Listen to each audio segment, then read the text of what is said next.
So, bumalik po tayo, instead of, this is the question of all of us, all the breadwinners, na sinabi ng Panginoon, paano natin pakakainin ang napakaraming tao? This is also our own question. Paano makakasapat ang sweldo ko? Bilang Boy Scout, bilang Cub Scout, bilang Girl Scout, bilang inhinyero, bilang ordinaryong magsasaka. Paano makakasapat? Well, the answer is, let's go to the Lord.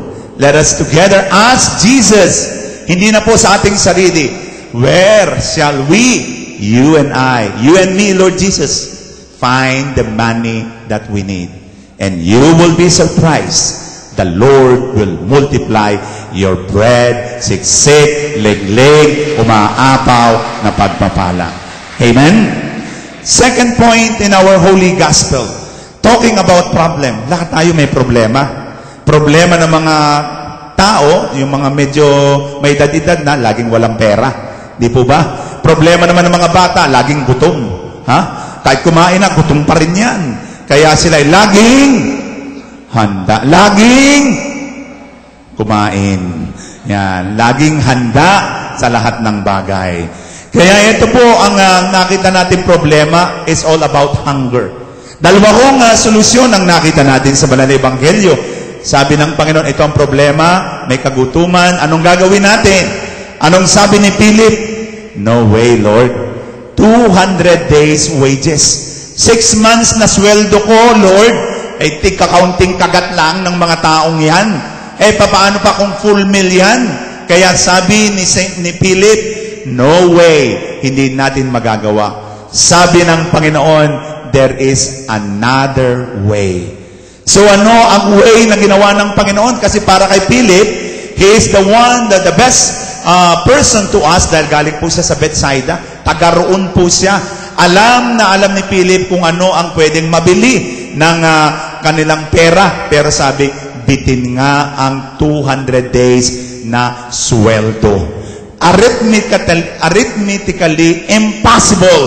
Pero sabi ng Panginoon, everything is possible. Amen? So, ano ang na-discover ng mga disipulo?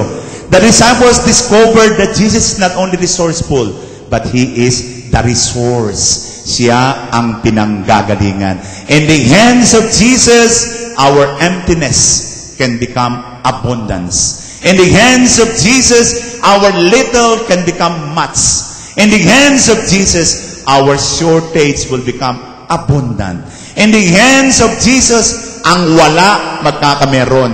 Para sa Panginoon, ang wala magkakameron ng siksik, liglig, umaapaw na pagpapala. Amen?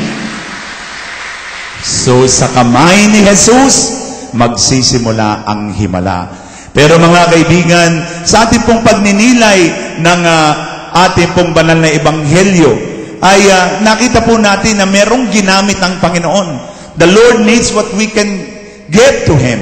At ano po ang pinagsimulan? Isang batang nag-hiking na may dalang 5 munay, o sabihin natin apas, o sabihin natin browas na lang, o kaya pinagong, kung anuman tinapay, anong merong ka, yung 5 tinapay na yon at 2 isdang talapia, doon nagsimula ang himala ng Panginoon. Mga kaibigan, what is the message of the Holy Gospel? The Lord needs what you can give to Him. And from that, what we have, miracle will start. Amen? Alam po niyo itong simula ng kamay ni Jesus. We celebrated 10 years anniversary this year. At nakita po namin, nagsimula kami 300,000 pesos. Yun lang ang simula. And go to kamay ni Jesus. Now the price is priceless. I won't tell you the price now. Pero ang masasabi ko, nagsimula lang yan sa napakaunting halaga. Pero sa kamay ni Jesus, ang kakaunti ay dadami. Ang wala, magkakameron. Dear brothers and sisters, sa ating pong pagninilay ngayon ng ating banal na ebanghelyo, ay mulit-mulit tayong inanyayahan ng Panginoon nang mag-alay ng kung anong meron tayo, our time, our talents, our treasure. And the Lord will perform a miracle out of what we can give. ang masasabi po natin sa kamay ni Jesus ay mararamdaman natin ang biyaya sa laksa-laksa kung ibibigay natin ng buong puso at kalooban. Amen? So, ikatlo pong mensahe ng banal na ebanghelyo ay ito pong tungkol sa himala. Well, binanggit ko na po kanina na totoong may himala. Amen? Huwag ho kayo maniwala kay Nora Honor na nagsabing, walang himala. Tayo ang gumagawa ng himala. Ang himala ay nasa sa puso ng tao. Hindi po. Ang himala ay pwede nating maranasan. Amen? Paano ho ba nagsimula yung himala? May isang bata nga may dalang 5 isda. 5 tinapay at 2 isda. At yung 5 tinapay, dumami ng dumami. Alam po nyo isang interpretasyon doon, yung nagbigay yung bata ng 5 tinapay, merong isang tao na may dalang munay, yung isa naman may dalang apas, yung isa naman may dalang browas, yung iba naman may dalang mamuntostado, yung iba naman may dalang pandikoko, yung iba naman may dalang pandiunan, yung iba naman mayroong pandilimon, yung iba naman may dalang pandesal. Lahat ng tao ay nagbigay, kaya dumami ng dumami ng dumami ng dumami ang tinapay. Kaya pag uwi ng mga disipulo, iniwanan na nila ang kanilang trabaho at sila ay nagpanidero na lang at nagtinda ng libreng mga tinapay. Mga kaibigan, ito po ang istorya ng ating himala na naganap po sa pamagitan ng pagbibigay. Amen?